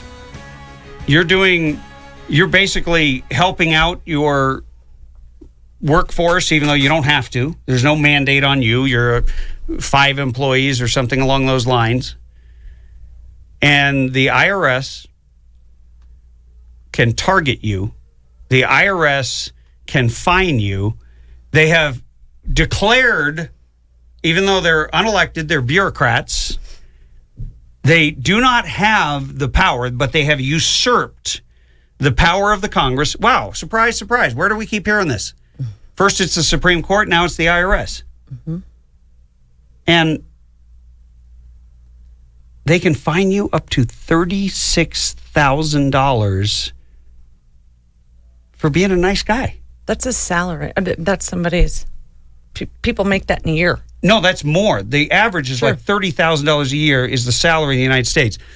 So at what point, and maybe this is revenge on the Tea Party for alerting the American people that we don't need the IRS, which is why they were so adamant about auditing and targeting and trying to intimidate and silence, using, once again, the government as a weapon. Mm-hmm. Maybe this is just revenge, because it is not their role. Are there no courts left in this country that actually can freaking read the Constitution? Or just follow it. Whoa. And stop redefining law and words. It's a radical idea there. We're radical. By the way, I'm joined by a celebrity co-host here on the Tim Donnelly Show, Kelly Carlson. You might have seen her on Nip Tuck as the deranged, disturbed Kimber Henry. And all I can say is, she is definitely a troublemaker. Yes. I thought you were going to say deranged. Troublemaker? No. I would never call my friend deranged, but she is a patriotic American that says it like it is, and, shades of Donald Trump. Mm-hmm. And that's resonating. And look, this kind of stuff, we're coming up with this stuff every day. Right. And we're not even looking. It's not that we're not looking for it, but we're paying attention. But isn't it the job of the Congress to alert us to these things and to begin to fight them and bring? Where's the news media on this? They're busy beating up Donald Trump. This is an outrage that I think would unite Republicans and Democrats against government stupidity, against government overreach, against a government that is so out of control, that is so hell-bent on growing itself that it forgot the Constitution that limits its powers. I don't know if it forgot. I'm looking at the big picture of things over the past few years, and it just seems a little nefarious for my taste.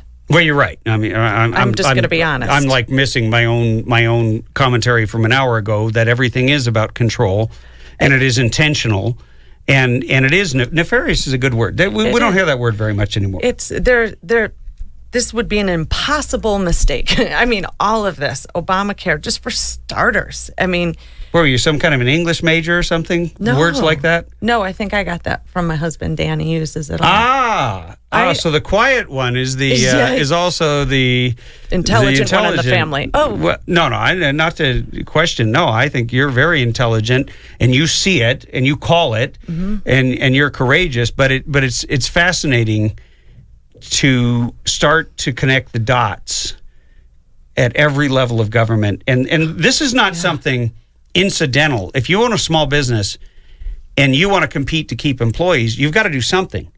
So the government is basically, they're not leveling the playing field. They're bringing in a big 970 dozer, right? And they're annihilating the playing field. Well, and it seems like every day you learn something that is destroying the fabric of the country to sustain itself. Right. I mean, because if you employ someone, you are making a contract between two individuals. No one's put a gun to anyone's head.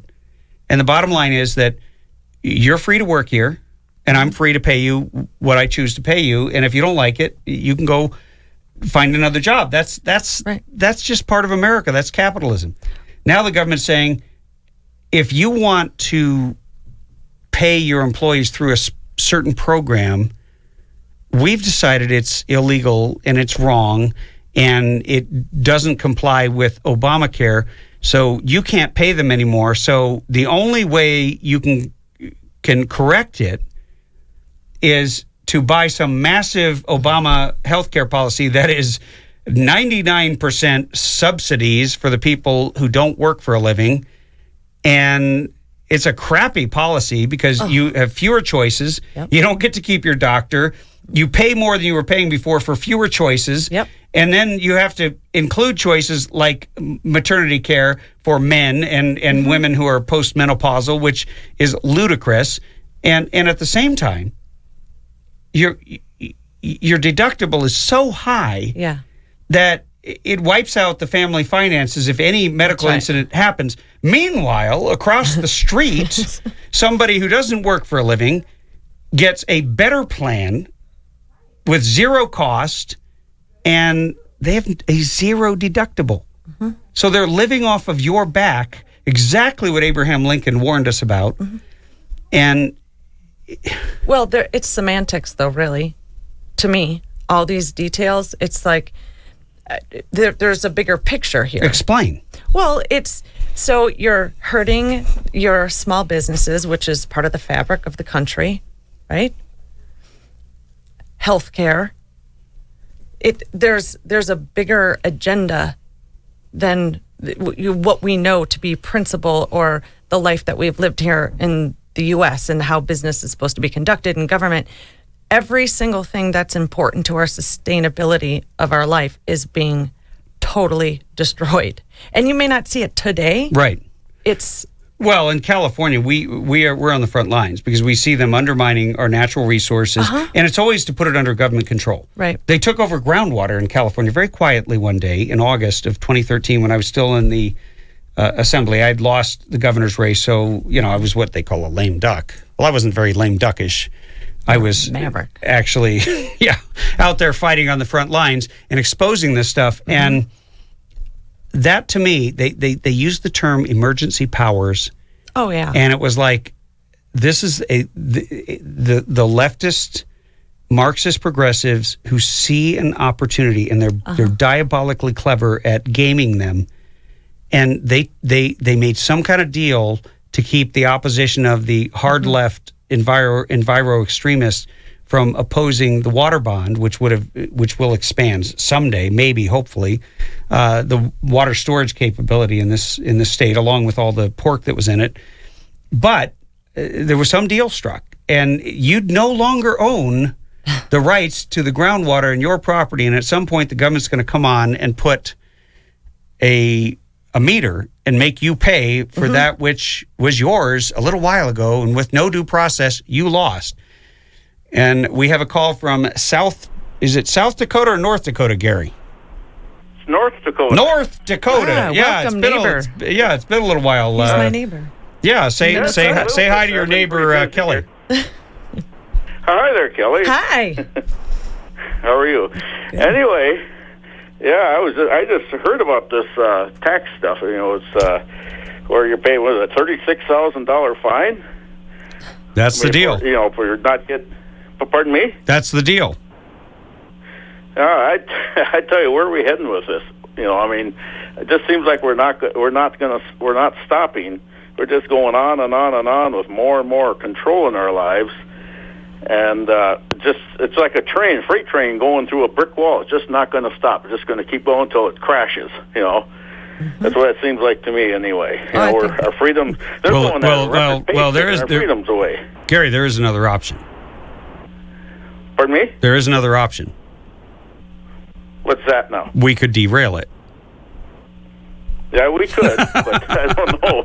It doesn't look like that's going to happen.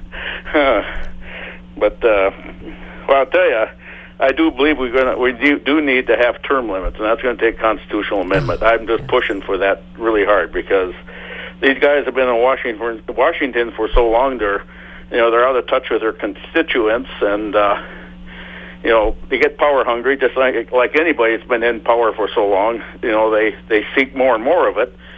And I think right now they need to be put out of power and put somebody in that will respect the Constitution, and respect the people.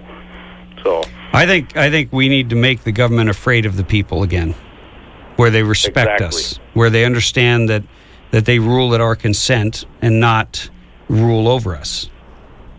That's right. We're not supposed to serve them. They're supposed to serve us. That's the way it's supposed to be. So. Anyway, that's what I just had to say. But I think the American people have been a little asleep at the wheel. Yeah, I think so too. I agree with you. I don't mean to be, blunt about it, but it's just the truth. There's an author named Boston Tea Party. That's his pen name.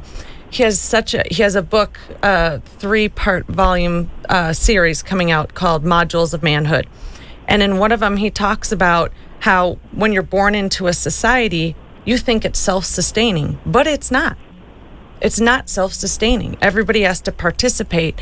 And our society, we've faulted. And I was guilty of it too, which is why you get engaged. More people need to be.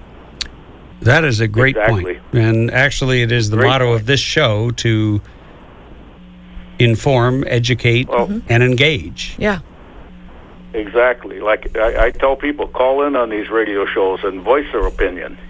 Are you helping us? Are you helping us build the Radio Free California audience, Gary? Yes, I am. You're a good man. Am, really. You're a good man. Well, thank you. Thanks for the call. Thank you. You're welcome. Hey, we're going to take a quick break, and we will be back with more on the Radio Free California Network with Kelly Carlson, actress and activist.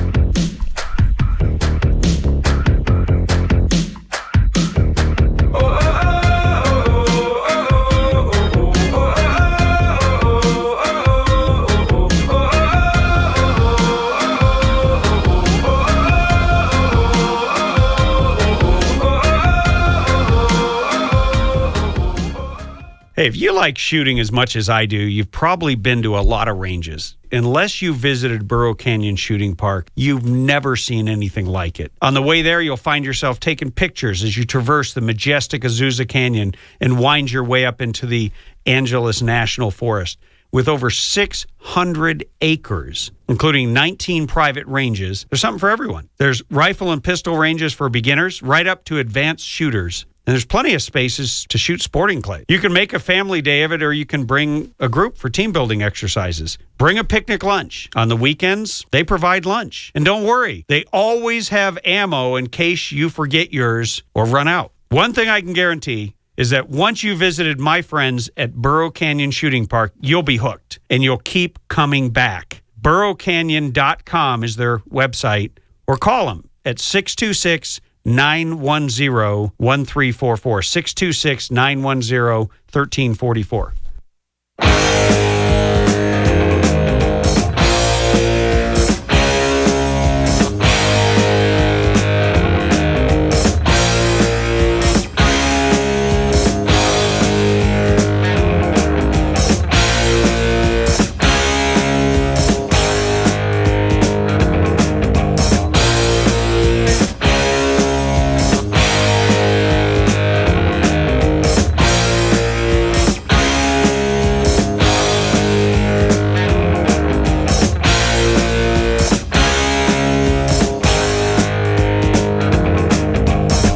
Here we go. Scared me there. Yeah, you are listening to the Tim Donnelly Show. Where'd you think you were? Did you think this was the Kelly Carlson Show? We are joined by celebrity co-host, It almost actress was. Kelly Carlson. Yeah. I Tim leave disappeared. the Radio Free California studios for 30 seconds, and chaos sets in. Well, I don't know how to come back from You know what? I have confidence. That was actually a test of the emergency broadcast system to see if you could sit in the Radio Free California I failed. studios and carry the show. I failed. No, you didn't fail, because I am confident that you would have come back. I mean, you're an experienced actress. Speaking of that, I tried to act because my kids did some acting. Okay. And let me tell you the extent of my acting career. I was supposed to do a commercial. I was playing the dad. They wanted the whole family there. Okay. So we had all set aside our schedules to come together and do this tryout. And it was a callback. And you know what that means? That means you're almost home. Yeah, free. yeah. And I had one son, my son Daniel, who was just incredibly successful at acting from like age 4.5 Nice. in commercials. So we knew the potential that could be there. And the kids did great. It was some kind of a car commercial, like out in the desert with a bunch of sand dunes. And the car is supposed to come screeching around the corner, and you're supposed to say something and then act a certain way. And then the kids did their part.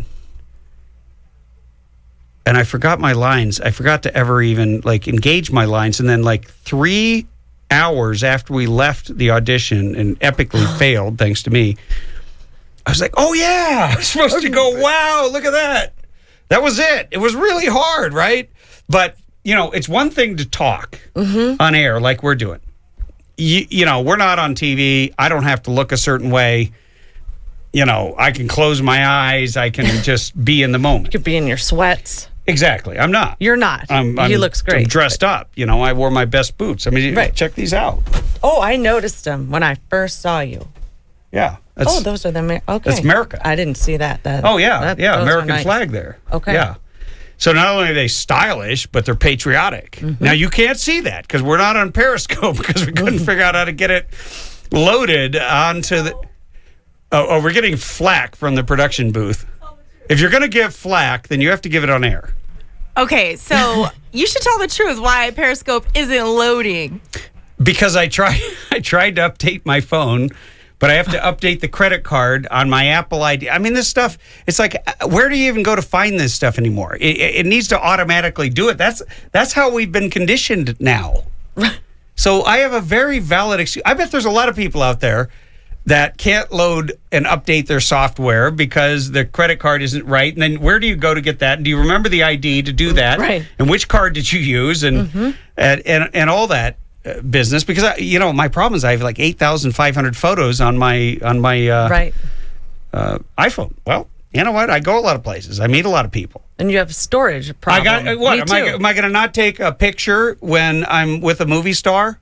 TV. Come on. You know what? You're a movie star in our book. So there it is. So now go get in a movie. Yeah, no, I've done a couple. Are you working on anything exciting that you can talk about? I sold a film to Warner Brothers in 2012 that is in pre-production. Nice. I won't be in it, though. It's a true story about Iraq. Is there a role for Tim Donnelly? Yeah. I mean, well, unless you were in Iraq, but you could play someone else possibly. It's not up to me, but anyway, it has been a real pleasure having you come out and co-host, and it's we hope you'll come back. Oh my gosh, this has been so fun and insightful too, because while I keep abreast of things, you're one of the few people I go to for information because I know it's accurate. Awesome. Thank you, Kelly Carlson, for coming in. Hey, I don't do this show alone. I want to thank my wife for letting me, Bethany Nosko, the Noskinator, for being an extraordinary producer, Cassie Cassidy, our intrepid guest booker, Sean McNeil, the technological wizard, all of our sponsors, and you, because without you listening, we don't have a show. We'll be back, like we always are, 3 to 6 p.m. weekdays, Pacific Standard Time. God bless you and Godspeed. Tim Donnelly Show, out.